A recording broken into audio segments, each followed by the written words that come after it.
Now, however, there's a bipartisan group of U.S. lawmakers urging the administration to reconsider and to send Ukraine U.S. jets as soon as possible. The effort was spearheaded by Congressman Jared Golden. He's a Democrat from Maine, and he joins me now. So, Congressman, let me start with, I mean, I'm sure you've noticed this pattern better than anybody else, which is we'll say no until the last minute when we say yes.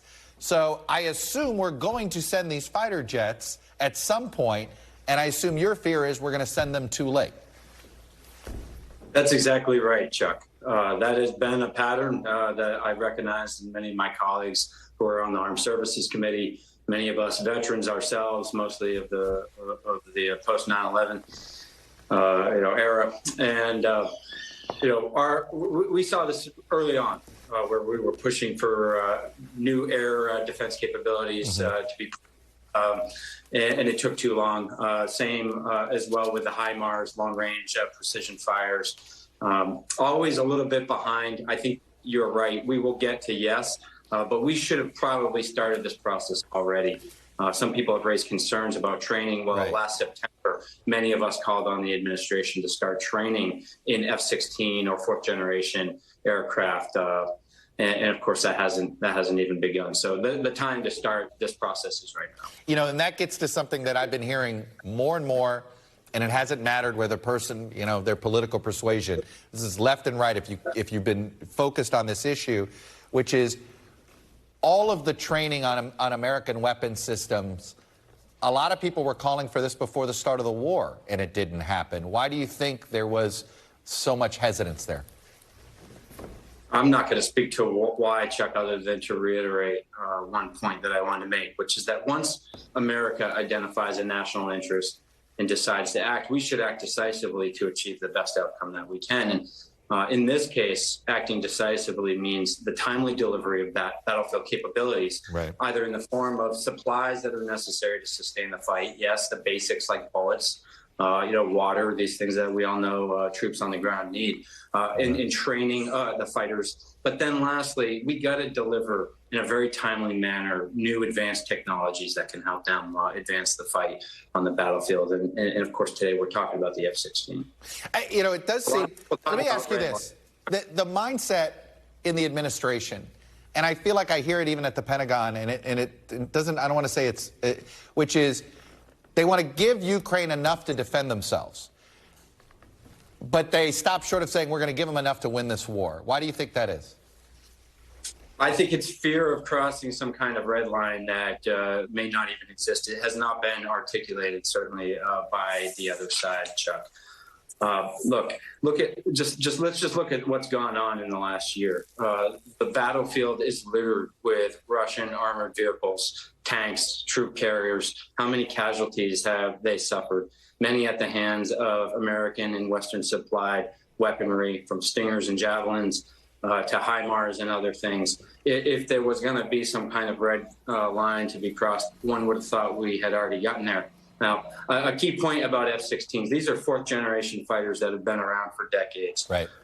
As opposed to HIMARS or Abrams tanks, which are more recent fifth-generation technologies. And we have said yes to those, but not to an older fourth-generation aircraft, which we have given to many other allies around the world.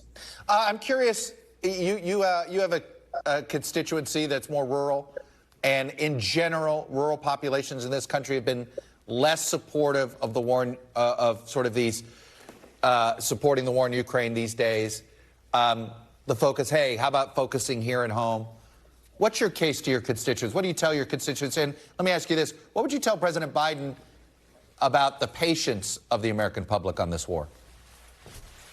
Well, I've seen a strong showing of support in my district for supporting Ukraine. Driving around, Maine's very rural. You're correct about that. Very rural, second district. I was surprised early on the number of Ukrainian flags I saw flying around my district.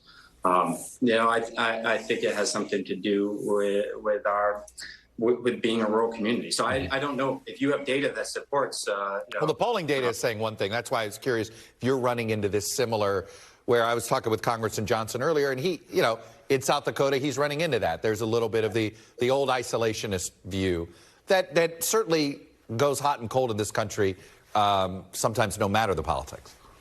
Sure. Dusty's a great guy. I'm glad you had him on. I work with him often. I guess I would say this. There is a clear national interest for the United States of America to arm Ukraine against Russia. Let me remind people of a couple of things. I'll start most recently.